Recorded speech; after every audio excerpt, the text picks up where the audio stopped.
So ఎవరైనా కుటుంబ సభ్యులు ఆనందంగా హ్యాపీగా జీవితకాలం ఉండాలనుకుంటే పాటించవలసిన ఒక 10 సూత్రాలు. ఇది నేను ఆచరిస్తున్నా కాబట్టి చెప్తున్నా. సరే, హ్యూమన్ కాబట్టి ఎప్పుడన్నా ఒకసారి మిస్ అవ్వచ్చు, బట్ అది శక్తి తెచ్చుకొని మళ్ళీ ఇందులోకి వచ్చి పడితే జీవితం చాలా బాగుంటుంది. సో ఈ 10 విషయాలు ఎవరైనా ఏ కుటుంబ సభ్యులైనా క్రాస్ చెక్ చేసుకోవచ్చు. మనం కూడా క్రాస్ చెక్ చేసుకుందాం సరదాగా. సో ఫస్ట్ పాయింట్ ఏంది? మనం ప్రశాంతంగా ఉన్నప్పుడే ఒకరితో ఒకరం మాట్లాడుకుందాం. అంటే డిస్టర్బ్ ఉన్నప్పుడు మాట్లాడితే డిస్టర్బెన్స్ అనేది పక్కవాడికి అంటుతుంది. అది నాకు సలహాలు ఇవ్వకు, అది నేను తర్వాత చెప్తా. సో ప్రశాంతంగా ఉన్నప్పుడే, అది లాస్ట్కి ఉంది అంటే అడగకుండా సలహాలు ఇవ్వద్దు, ఇక్కడ ఉంది ఇక్కడ. సో ఒకరికొకరం ప్రశాంతంగా ఉన్నప్పుడే మాట్లాడుకుందాం. ఇది నీకు ఓకేనా? అంటే ఆచరించదగ్గదేనా నీకు? అదే ఉంది, అన్నీ వస్తాయి ఇక్కడ. ఈ జస్ట్ ఈ 10 అర్థం చేసుకుంటే, ఇప్పుడు డ్రైవింగ్ అర్థం చేసుకుంటే కార్లో ఎన్నో అర్థం చేసుకోవాలి, అప్పుడే గుద్దకుండా పోతాం. మరి జీవితం అంతా జీవించడానికి ఒక 4 రోజులు ఇవ్వచ్చు. ఎక్కడన్నా ఎవరన్నా దీన్ని దాటితే నువ్వు ఇట్లా అనుకున్నాం కదా అని చెప్పి సర్దుకోగలగాలి. ఇది మొదటి పాయింట్. సెకండ్ పాయింట్ ఏంది? విషయాంతరం కాకుండా అడిగిన దానికి అతి క్లుప్తంగా సమాధానం ఇచ్చి తప్పుకోవాలి, సాగదీయకూడదు. విషయం ఎంత గొప్పదైనా, ఇప్పుడు రేపు మన ఇండియా గవర్నమెంట్ ఫామ్ అవుతుంది, అంత గవర్నమెంట్ ఫామ్ అయ్యే మీటింగ్ గంటలు అయిపోతుంది. అందులోనే మంత్రి పదవులు ఎవ్రీథింగ్ డిస్కస్ చేయబడుతుంది, కార్యాచరణ ప్రణాళిక డిస్కస్ చేయబడుతుంది. అంతకంటే గొప్ప కార్యక్రమాలు అయితే ఉండవు దీంట్లో.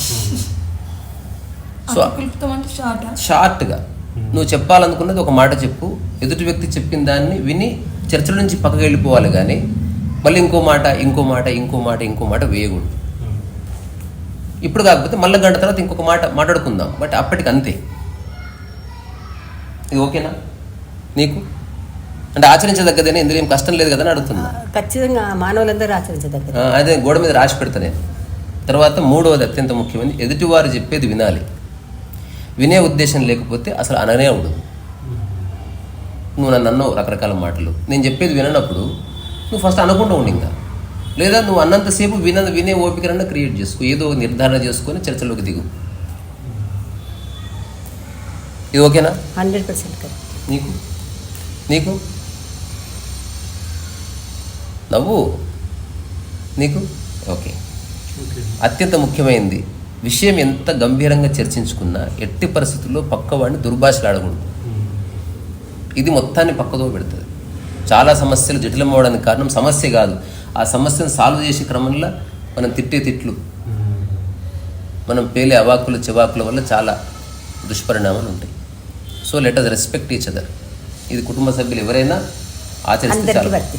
ప్రతి ఒక్కటి భూమి మీద ప్రతి ఒక్కటి చేయాలి. ఇది అంటే ఏదేమైనా నువ్వు 1 గంట సేపు చర్చించు శరత్తో, కానీ ఎట్టి పరిస్థితుల్లో శరత్ని దుర్భాషలాడకూడదు. దుర్భాషలాడితే అక్కడి నుంచి దుర్భాషలాడడానికి ఓపెన్ అవుతుంది. మనం అవకాశం ఇచ్చిన వాళ్ళం. సో ఇది 4వది. అట్లీస్ట్ వాళ్ళు దుర్భాషలు ఆడపోయినా వాళ్ళ మనసు గుచ్చుకుంటుంది కదా, అది మోస్తారు ఎంత కొంత ఇట్లా ఉన్నారు. ఏదన్నా కానీ బాధ అయితే అవుతుంది వాళ్ళకి. మాట పరంగా దుర్భాష అంటే తెలుసు కదా, బూతులు తిట్టకూడదు. అది ఎట్టి బస్సులో మర్చిపోవద్దు. ఇది మర్చిపోకపోతే ఎప్పుడన్నా వచ్చినా కూడా నేను అనుకుంటున్నాను సారీ అని చెప్పి ఒక తెలివి వస్తుంది. నువ్వు దీన్ని కన్సిడర్ చేయలేదనుకో, మైండ్ ఎందన్నో మాట్లాడుతుంది. ఒక వ్యక్తి నాకు కోపం వచ్చినప్పుడు నోరు కంట్రోల్ ఉండదు. దీనివల్ల చాలా సమస్యలుగానే ఉండిపోతాయి. 5వది, ఎట్టి పరిస్థితుల్లో గతాన్ని చర్చలోకి తీసుకురాకూడదు. ఎందుకంటే గతాన్ని మనం ఎంత ట్రై చేసినా, ఎంత మాట్లాడినా క్లియర్ చేయలేము. దాన్ని క్లియర్ చేసే మందు కానీ ట్యాబ్లెట్ కానీ లేదు. ఒకే ఒక సూత్రము ఇగ్నోర్ చేయడమే, వేరే ఆప్షనే లేదు దానికి. 2వది, నా గతంలో ఉన్న బరువు నీకు అర్థం కాదు, నీ గతంలో ఉన్న బరువు నాకు అర్థం కాదు. ఎంతకని ఎక్స్ప్లెయిన్ చేస్తావు నాకు? ఇప్పుడు వర్తమానం అర్థమవుతుంది, ఇప్పటికీ కనెక్ట్. 6వది, ఒక ఇంట్లో ఉంటున్నందుకు తలా ఒక బాధ్యత తీసుకొని అది బరువు లేకుండా గౌరవంగా చేసుకోవాలి తప్ప దాని గురించి డబ్బాలు కొట్టుకోవడం, ప్రచారాలు చేయడం, నేనే చేయాలి అట్లా అనుకోకూడదు. చిన్న పని కానీ, ఎగ్జాంపుల్ 4 ఉన్నాం, నాకు కొంచెం బిజీగా ఉండొచ్చు, నేను చిన్న పని ఎంచుకుంటా. ఎక్కడ బాత్రూమ్స్లో లైట్ ఉన్నా గీట్ ఉన్నా బంద్ చేస్తాను, కుళాయిలో నీళ్ళు ఉంటే చూసుకుంటా, తర్వాత ఎక్కడ చెత్త ఉంటే తీసేస్తా, వారానికి ఒకసారి బాత్రూంలో కడుగుతుంది, నా డ్యూటీ. ఇంకొకరు నేను జస్ట్ ఒక రోజు ఒక పూట వండి పెడతా, అంతవరకు నేను చేయగలను హాయిగా, అది నువ్వు చూసుకో. ఇంకొకరు నేను రాత్రిపూట నేను వండుతా, అది నువ్వు చూసుకో. ఇంకొకరు నేను ఇంటి పని అంతా క్లీన్ చేసుకోవడాలు, ముగ్గులు వేసుకోవడాలు చేసుకుంటా. ఇట్లా ఎవరి పనులు వాళ్ళు చేసుకుంటే, ఆ పనులు కన్సిస్టెంట్గా చేస్తే ఏ సమస్య రాదు.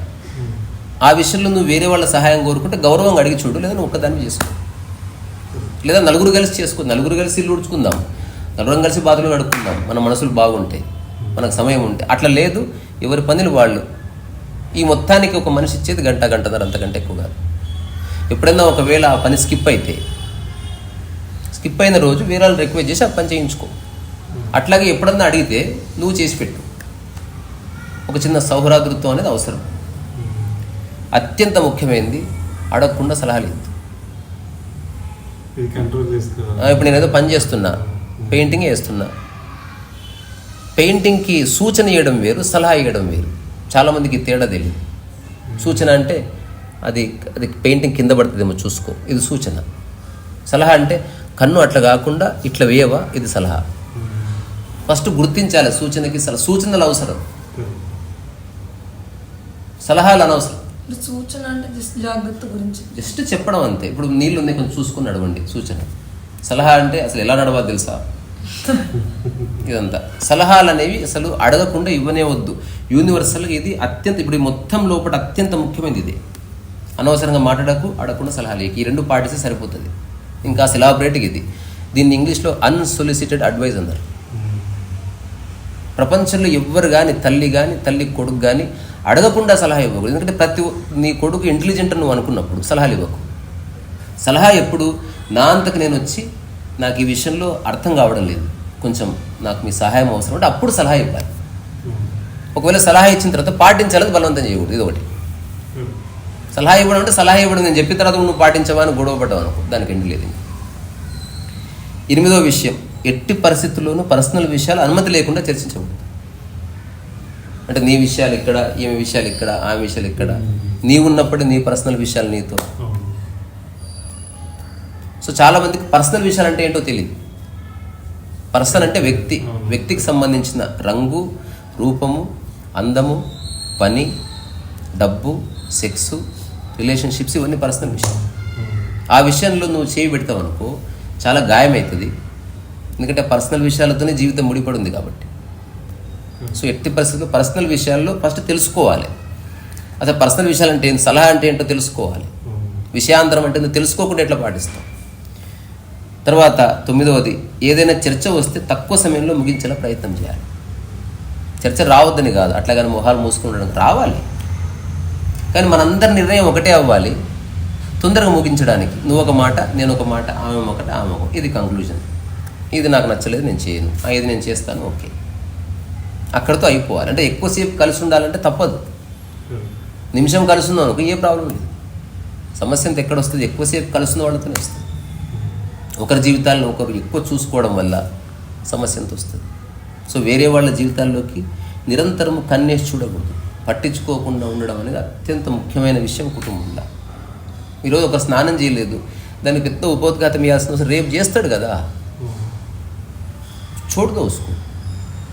ఈరోజు ఎవరో ప్లేట్ కడిగి ఆ మెతుకులు ఎక్కడో వేయలేదు, ఇచ్చేస్తారు, ఎంబడి వచ్చేస్తారు. అసలు మొత్తం ప్రపంచంలో జ్ఞానం అంతా చెప్పాలి, తెలియదా? ఇట్లా బాత్రూంలో ఫ్లష్ చేయలేదు, వచ్చి చెప్పేస్తారు.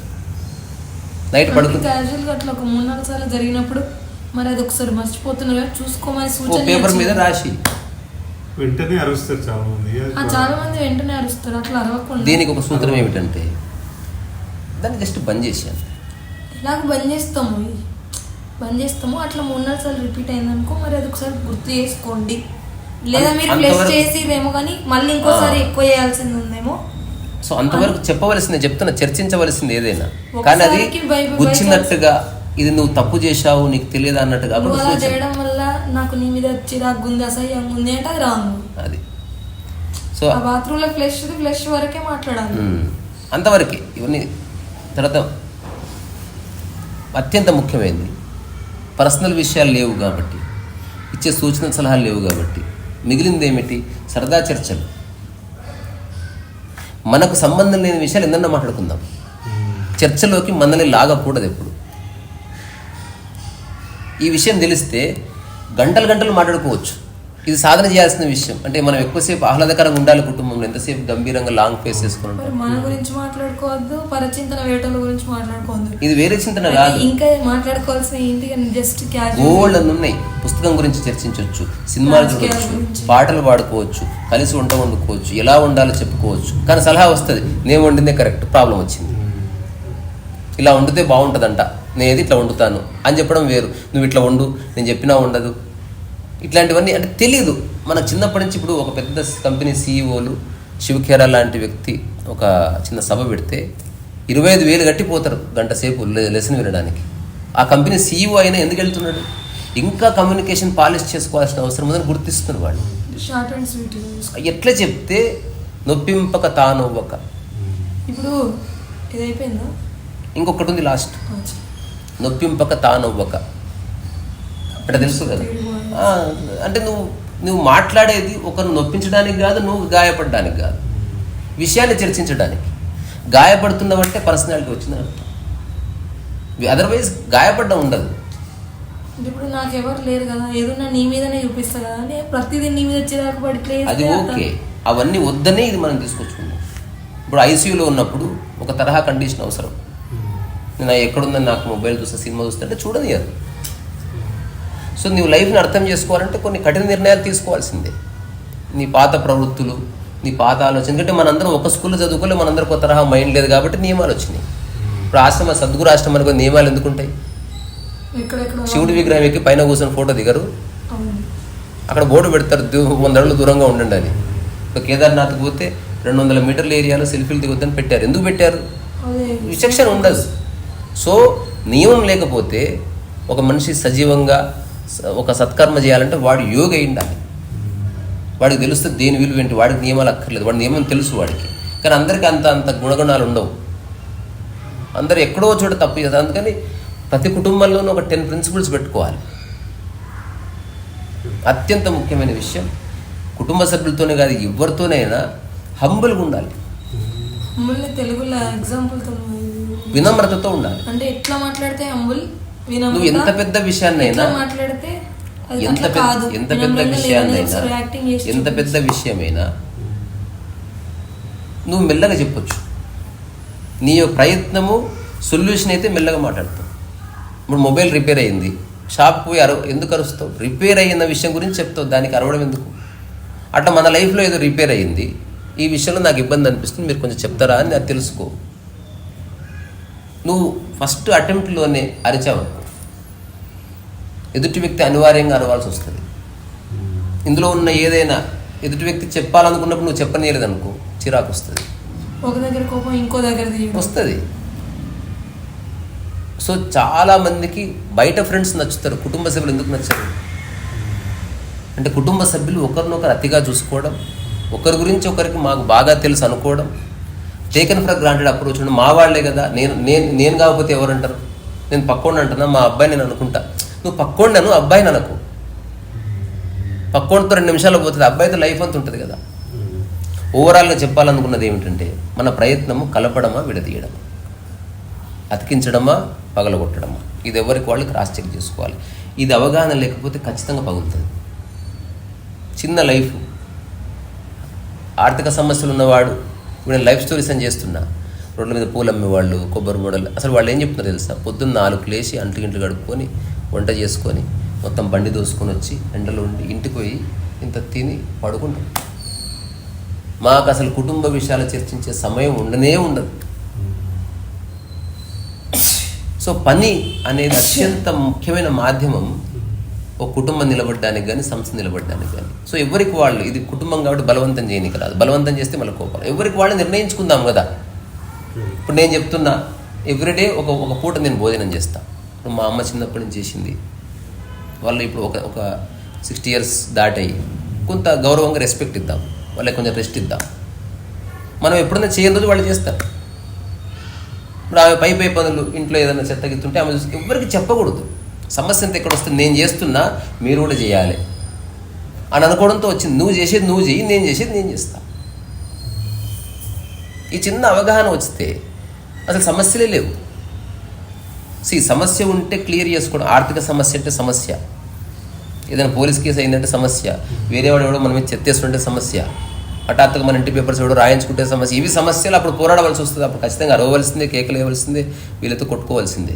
కానీ ఇంట్లో ఉన్న ప్రతి చిన్న విషయానికి మనం అల్టిమేట్గా తీసుకెళ్ళామనుకో, మనం ఏమీ చేయలేము. తర్వాత అన్నిటికంటే ముఖ్యమైనది, ఏది నువ్వు ఎదుటి వ్యక్తి నుంచి ఆశిస్తున్నావో అది నీలో ఉంటట్టు చూసుకో ఫస్ట్. ఇప్పుడు నేను పడుకుంటే సౌండ్ ఎక్కువ పెట్టొద్దని తెలియదా అన్నావు, కానీ అందరూ పడుకున్నప్పుడు నువ్వు సౌండ్ పెడితే ఎట్లా? నాతో గౌరవంగా మాట్లాడడం తెలీదా అన్న నువ్వు, నీ కోపం వచ్చినప్పుడు గౌరవం కోల్పోతే ఎట్లా? నువ్వు ఎక్స్పెక్ట్ చేస్తున్నది నీలో ఉండవలసిందే. సో ఈ చిన్న చిన్న విషయాలు ప్రపంచంలో ఉన్న అందరూ, అమెరికన్ కానీ, యూరోపియన్ కానీ, యూథోపియన్ కానీ, ఇవి లేకపోతే కుటుంబం ఉండదు. జస్ట్ 4 శరీరాలు ఉంటాయి, మొహాలు మార్చుకొని దేబీ మొహాలు వేసుకొని తిరుగుతుంటాయి ఇంట్లో దయ్యాల్లాగా. వేరే ఇల్లు లేదు కాబట్టి అందులో ఉంటున్నారు. వాళ్ళకే వేరే వేరే రాజ్యాలు ఉంటే వెళ్ళిపోతారు. సైనికులు ఉంటే యుద్ధాలకు పంపిస్తారు, వీళ్ళు కొట్లాడుకు. ఇప్పుడు అంతే కదా, రాజుకి కోపం వస్తే సైన్యాన్ని పంపిస్తున్నాడు, వాడు అందరిని ఇబ్బంది పెట్టి వాడు సఫర్ అవుతాడు. సో మన సమస్యని వేరే వాళ్ళ చెవులకి చేరకుండా నువ్వు సాల్వ్ చేసుకోగలగాలి. అది మనిషి యొక్క, అంటే మనిషికి జంతువుకు తేడా. జంతువు పట్టించుకోకుండా గట్టిగా అరుస్తుంది, మనిషి అరవడే. విచక్షణ అనేది ఒకటి పాడైంది కదా. సో విచక్షణ ఉన్న మనుషులైతే ఇది చేయాలి.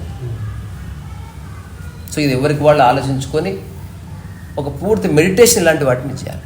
ఈచ్ పాయింట్ తీసుకో, గంట సేపు ఆలోచించు, దాన్ని నెక్స్ట్ ఒక 21 days ఆచరించు. ఎప్పుడన్నా మర్చిపోతే నాకు చెప్పమని చెప్పు. ఎవరన్నాగో విషయాంతరం అవుతున్నావు, మనం మాట్లాడుతున్న టాపిక్ ఇది, నువ్వు ఎక్కడికి వెళ్ళావు, గతాన్ని తెచ్చావు, తీసుకురా, ఆ టైం నేను తెస్తా, బరాబర్ తెస్తా అనకూడదు. ఆ టైంలో ఒప్పుకోవాలి, అవును కరెక్టే, let's come back to the point. మనం ఇంకోటి త్వరగా ముగిద్దాం అనుకున్నాం, 3 hours అయింది, ఇది రాంగ్ కదా, మళ్ళీ మాట్లాడుకుందాం, నెక్స్ట్ ఇదే విషయం మాట్లాడు, గంట తర్వాత మాట్లాడతాం కదా. కానీ 5 నిమిషాల్లో నువ్వు ఒక మాట, నేను ఒక మాట, నువ్వు ఒక మాట, నేను ఒక మాట. లేదా ఇంకా టెక్నికల్ మెథడ్ ఉంది, టైమర్ ఆన్ చేసుకొని నువ్వు నిమిషం చెప్పు, నేను నిమిషం చెప్తా, అట్లా 3 సార్లు చెప్పుకుందాం. సాల్వ్ అయిందా ఓకే, సాల్వ్ కాకపోతే రేపు మాట్లాడుకుందాం. కానీ సాల్వ్ కాకపోయినా కలిసి భోజనం చేద్దాం, సాల్వ్ కాకపోయినా కలిసి పనులు చేద్దాం. నీకు సమస్య వచ్చిందని అందరిని ఎండగట్టకూడదు, నీకు సమస్య వచ్చిందని చెప్పి నువ్వు అందరి మనసుల్ని బాధ పెట్టకూడదు.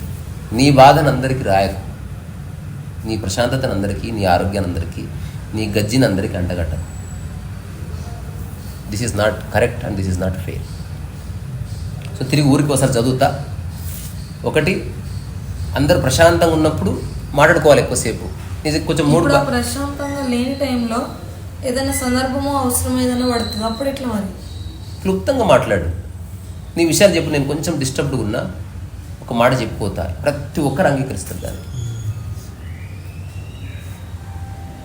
అతనికే ముఖ్యమైనది, చాలా మందిలో నేను గమనించిన విషయాంతరం కావడం.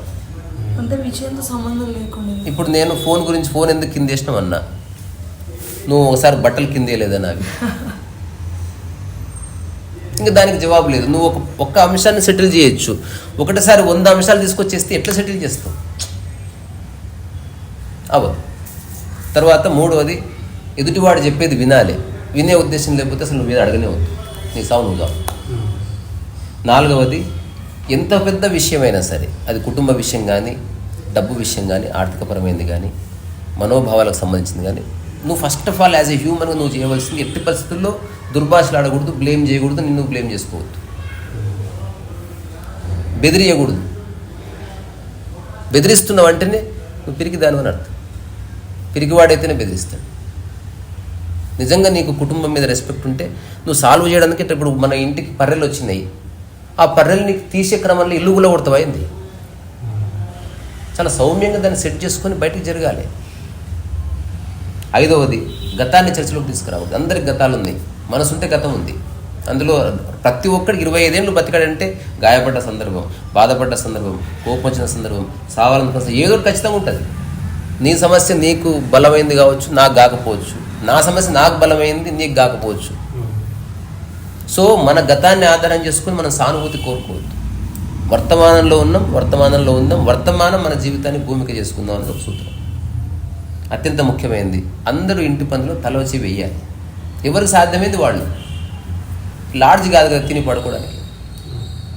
సో అప్పుడే కుటుంబం రన్ అవుతుంది. ఇప్పుడు ఒక వ్యక్తి డబ్బు సంపాదించుకొని వస్తున్నాడు, వాడికి కొంచెం ఫ్రీడమ్ ఇద్దాం. నేను వారానికి ఒక రోజు ఇల్లంతా క్లీన్ చేస్తా, ఎందుకంటే వాడికి వేరే పనుల్లో వాడు వ్యస్తమై ఉన్నాడు కాబట్టి. ఇంట్లో పొద్దుస్తమానం ఖాళీ ఉండేవాళ్ళు, సినిమాలను చూసుకొని సీరియల్స్ అని చూసుకొని ఒక 2 hours కిచెన్ క్లీనింగ్, భోజనం, ఇంతే. ఒక పూట చేస్తాను నేను. ఇంకెవరో ఉన్నారు, ఓ పెద్ద ఆవిడ, నేను రాత్రిపూట ఏమైనా చేస్తాను, అటనే ఏమైనా చెత్తుంటే తీసేస్తాను. ఇంకెవరు ఉన్నారు, నేను బాత్రూమ్లో క్లీన్ చేస్తాను, ఇల్లు క్లీన్ చేస్తాను. ఏదో ఒకటి అనుకొని ఎట్టి పరిస్థితుల్లో దాన్ని మనస్ఫూర్తిగా ఆచరించాలి తప్ప ఇది నా కర్మ పట్టింది, నేనే చేయాలన్నా ఇప్పుడు. అందరం చేస్తే ఒక కుటుంబం బాగుంటుంది. తలా వచ్చి చేస్తే పని మంచిగా అవుతుంది. 7వది అత్యంత ముఖ్యమైనది, అడగకుండా సలహాలు ఇవ్వద్దు. Don't give unsolicited advice. చాలామందికి సలహా అంటే ఏంటో తెలియదని నాకు ఈ కొన్ని సంవత్సరాలు అర్థమైంది. ప్రతి ఒక్కడు సలహాలు ఇస్తున్నాడు. నా స్టూడియో ఒక ఫ్రెండ్ వచ్చాడు, క్లాస్మేటే. నేను ఏదో పెయింటింగ్ వేసుకుంటే నేను బ్రషెస్ అన్నీ ఎట్లున్నాయి అది చెప్తున్నాడు, రజనీ బ్రషెస్ అన్నీ ఇట్లా పెట్టుకోవద్దు, ఇట్లా గ్లాస్లో పెట్టుకోవాలి. ఆ తర్వాత నేను పెయింటింగ్ వేస్తే ఇట్లా చూసుకుని ఇట్లా బ్రష్, రజనీ ఇది ఇట్లా ప్యాంట్ వేస్తే ఖరాబ్ అవుతుంది, మళ్ళీ పోదు, మంచి బట్ట పెట్టుకో. ఇలా చెప్తున్నాడు. ఒక 25-30 సలహాలు అయింది ఆపిన వల్ల. దీని తర్వాత ఒకసారి కిందికి వెళ్దాం దాన్ని వచ్చాడు, చెప్పులు వేసుకోవాలి, బ్యాగ్ కూడా తీసుకున్నా, వేసుకున్నాడు. తర్వాత గేట్ బయటకు వెళ్ళిపోవాలి. నెవర్ కమ్మాగి నీ పెండ్లానికి ఇచ్చుకోపు సలహాలు.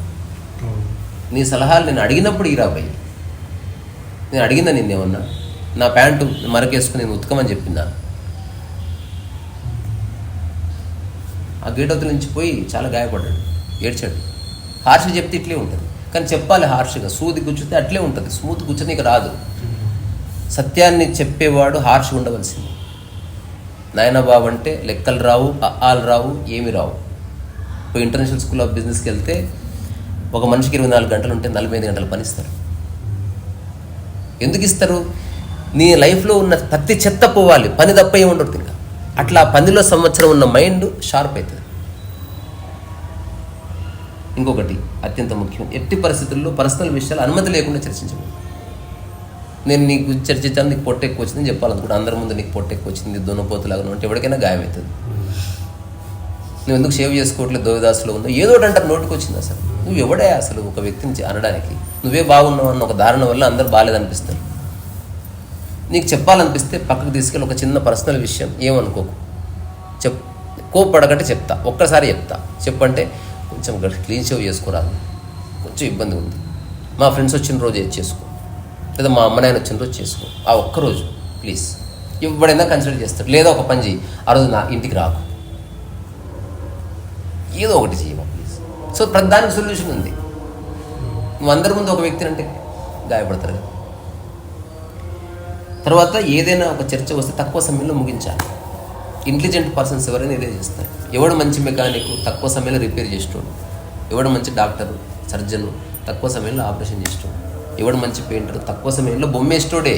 ఎవరు మంచి వంట చేసే ఆమె తక్కువ సమయంలో పూర్తి చేసేది. బాత్రూంలో ఎక్కువసేపు కూర్చొని ముక్కితే బాగా వస్తున్నట్టు కాదు, రావడం లేదని. ఎవరైనా బాగా శ్వాస తీసుకుంటున్నాడు అంటే వాడికి ఆస్తమం వచ్చింది, బాగా శ్వాస తీసుకోవడం లేదు, దెర్ ఇస్ ఎ ప్రాబ్లం. ఇది అర్థం చేసుకోవాల్సిన విషయం. అందరికంటే ముఖ్యమైనది మాట్లాడుకోవాలి, నవ్వుకోవాలి, పాడుకోవాలి. కుటుంబం అంటే అదే. కుటుంబం అంటే రూముల్లో దాక్కొని ఎవరి జీవితం వాడు గడపడం కాదు. అందరం రాగానే ఫోన్లు పక్కన పెట్టి ఒక 1/2 గంట పెట్టుకుందంటే ప్రియారిటీస్ పక్కన పెడతాం, ఈగోలు పక్కన పెడతాం, ఐడెంటిటీస్ పక్కన పెడతాం. నీ చీర గురించి, నా డబ్బు గురించి మాట్లాడుకోకుండా జనరల్ టాపిక్. ఒక పుస్తకం గురించి మాట్లాడుకునే కుటుంబం కనిపిస్తలేదు నాకు. ఒక పుస్తకం చర్చించరు, ఒక కథ చర్చించరు, తెలుసుకున్న ఒక కొత్త విషయం చెప్పారు, నేర్చుకున్న ఒక పాట పాడుకోరు, అందరూ కలిసి ఒక పాట నేర్చుకోరు. ఇంతమంది బంధువులు వస్తారు, మేము కుటుంబంతో ఒక పాట పాడుకుని నేర్చుకున్నాం, ఒకసారి పాడతామంటే ఎంత బాగుంటుంది. అసలు కుటుంబ సభ్యులు ఒకరికొకరు బరువైతున్నారు తప్ప అల్కగా అయిపోవాలి.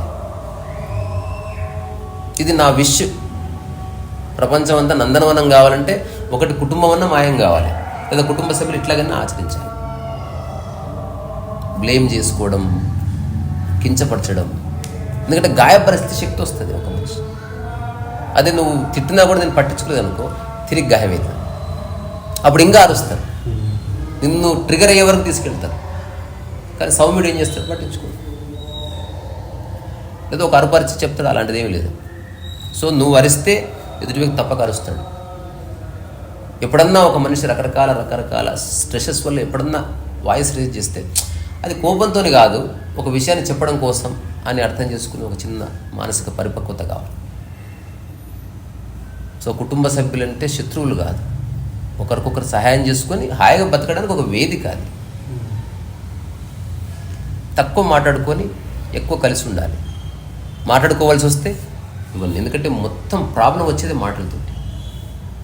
నువ్వు చిరాకు ఎక్స్ప్రెస్ చేసిన, కోపాన్ని ఎక్స్ప్రెస్ చేసిన, అప్రిసియేషన్ చేసిన, మెచ్చుకున్న, ఎవ్రీథింగ్ త్రూ మౌతే. లాస్ట్ది ఇవన్నీ చేయలేకపోయి అట్లీస్ట్ నటించు మంచిగున్నట్టు, at least act. We love you so much అని చెప్పు, లోపలికి తిట్టుకో. నీ ప్రజెన్స్, నీ యొక్క సమక్షంలో ఒక వ్యక్తి ఆనందం పొందాలి. నీ సమక్షంలోకి ఎవడన్నా వస్తే చిరాకు పడుతున్నాడంటే యు ఆర్ డూయింగ్ సంథింగ్ రా. నీ సమక్షంలో ఒకటి ఉత్సాహంగా లేదంటే యు ఆర్ డూయింగ్ సంథింగ్ రా. ఇది అంగీకరించే ఒక క్షమత కావాలి. ఇప్పుడు ఎవరేం చేయకున్నారు, అందరు బాగున్నా ఒక వ్యక్తి ఊరికే చిరాకు పడితే అది పర్సనల్. అది ఇప్పుడు ఎవరేమనలేదు కానీ ఆ వ్యక్తి అట్లా చిరాకు పడుతుంటే అప్పుడు దాన్ని ఎట్లా తీసుకోవాలి? ఎక్స్ప్లెయిన్ చేయాలి తప్ప మనం చిరాకు పడితే ఎట్లా? చేసిన వాళ్ళు ఒప్పుకోరు. పర్వాలేదు, ప్రపంచమే ప్రయత్నం. ఇప్పుడు మనం వాడుతున్న ఈ ఫోన్ ఒక్కరోజుకి రాలేదు, కొన్ని వందల సార్లు ప్రయత్నం చేయగా చేయగా చేయగా ఒక ప్రోడక్ట్ బయటకు వస్తుంది. ఎప్పుడైతే అది నీ పరిధిలో లేదో, నువ్వు చెప్తే ఎదుటి వ్యక్తికి అర్థం కాలేదు, రైట్ పర్సన్తో చెప్పించు. నువ్వు పక్కకు జరగాలి. నీకు సొల్యూషన్ కావాలి తప్ప నువ్వే చెప్పాలనుకోవద్దు. ఆపరేషన్ చేయడం ఇంపార్టెంట్, డాక్టర్ ఎవరనేది రిలవెంట్. సో కొన్నిసార్లు మనం ఇప్పుడు నా బైక్ ఉంది, నేను రిపేర్ చేసుకోలేను, నా బైక్ నేనే రిపేర్ చేసుకుంటా అంటే చెడిపోతుంది. నీ బైకు కాబట్టి నువ్వు చెయ్యకు, ఎందుకంటే నీకు రాని పని అది. మన నలుగురికి రాదా, వేరే వాడి దగ్గరికి పోయి చెప్పవలసింది, ఇది సమస్య మేము క్లియర్ చేయం, ఎందుకంటే మాకు రాదు ఇది, కొంచెం నువ్వన్నా చెప్పు అంటే ఎవరో ఒకరు సలహా ఇస్తారు, సొల్యూషన్ ఉంటుంది. సో జీవితాన్ని గంభీరంగా తీసుకోవడం మానేసి నచ్చిన పనిలో పడి తరించాలి తప్ప అనవసర అహంకారాలకు పోయి కొట్లాడి సాధించేది ఏముండదు, జీరో. సో ఇంతే నేను చెప్పాలనుకున్నది. ఇది ఎవరికి వాళ్ళు ఆలోచించుకోండి, ఎవరి నిర్ణయం వాళ్ళదే. ఇప్పుడు ఇది చదివిన తర్వాత వీలైతే పేపర్ మీద రాసుకొని ఇవన్నీ చేస్తున్నామా లేదా, ఇవన్నీ చేస్తే ఏ గొడవ రాదు, 100% రాదు. ఇది ఇంకోటి చేయకుండా తెలియదు, చేస్తుంటేనే ఎక్కడో చోట దొరుకుతూ ఉంటారు అనమాట. అగో వచ్చింది పాస్ట్, నువ్వు తీసుకురొచ్చున్నావు, సరే సారీ తీసుకురాను. అగో నువ్వు వేరే విషయాలు మాట్లాడుతున్నావు, నా పర్సనల్ విషయాలు మనం అనుకున్నాం కదా. ఇప్పుడు మనం ఏదైనా ఒక ప్లేలో డ్రామా చేస్తున్నప్పుడు నీ డైలాగ్ తర్వాత నా డైలాగ్ చెప్తారు కదా, ఇది నీ డైలాగ్ కాదు నా డైలాగ్ అని. అట్లాంటి ఒక ఓపెన్ మైండ్ ఉంటే ఇది వర్కౌట్ అవుతుంది. సో మూసుకపోయి మసి కొట్టుకుపోయిన మైండ్లకి ఎవడేం చెప్పినా అర్థం కాదు. సాక్షాత్ భగవంతుడు వచ్చినా వాడిని ముడి మీద నిలబడతాడు, నువ్వెవడు రాబోయే మాకు చెప్పడానికి. వచ్చిన సహాయం చేసే వ్యక్తిని తూలని ఆడితే దానికి ఇంకా ఉండదు. సో అన్ని చోట్ల సహాయం ఉంది, అన్ని చోట్ల మంచి సలహాలు ఉన్నాయి, అన్ని చోట్ల మంచి నరిష్మెంట్ ఉంది. కానీ మనం తీసుకుని వినగలిగే ఒక ఓపెన్ స్పేస్ ఉండకపోతే మనం మూసుకపోవద్దంట మనసులో. You should open our minds and hearts. And కొంచెం సమయం ఇవ్వాలి, కొంచెం ఓపిక పట్టాలి. అన్నీ సర్దుకుంటే సాధనమున్న పనులు సమకూర్ధరలో ఉన్న. ఊరికినే చెప్పలేదు ఏమన్నా. ఆవేశపడితే కొన్ని కావు. ఆవేశపడి నువ్వు కుటుంబాన్ని సెట్ చేయలేవు. కొంచెం నెమ్మదిగా సమయం ఇచ్చి, ఒక వ్యక్తి ఎలాగో ప్రవర్తిస్తున్నాడు ఒక 10 రోజులు వదిలి, ఒక చిన్న పేపర్ రాసి ఇది నాకు అనిపిస్తుంది కొంచెం ఆలోచించి నిర్ణయం తీసుకోలేకపోతే నేను ఏదైనా నిర్ణయం, నీ మీద కోపం గీపం ఏదైనా నీతో మాట్లాడాలి, లేదా మన ఇద్దరం మాట్లాడుకోవద్దు, నవ్వుకుంటుందాం, మాటలు తీసేసేయండి. లోపల ఎంత గాయమవుతుంది, ఆశ్చర్యపోయేది అది. సో ఇంతే నేను చెప్పాలనుకున్నది. ఎవరికి వాళ్ళు ఆలోచించుకొని హ్యాపీగా ప్రశాంతంగా జీవితకాలం అట్లా బతికేయండి. జీవితం యొక్క పర్పస్ ఒక్కటి, జీవించడమే. పీకులాడ్డంగా అందరికి మరి చెప్పుకుంటూ పోతాను. నేను చెప్పింది ఇన్ జనరల్. దీని తర్వాత ఎవరికి వాళ్ళు చెప్పుకుందాం. కానీ ఒకసారి అందరు బాయ్ చెప్పండి. బాయ్ చెప్పినా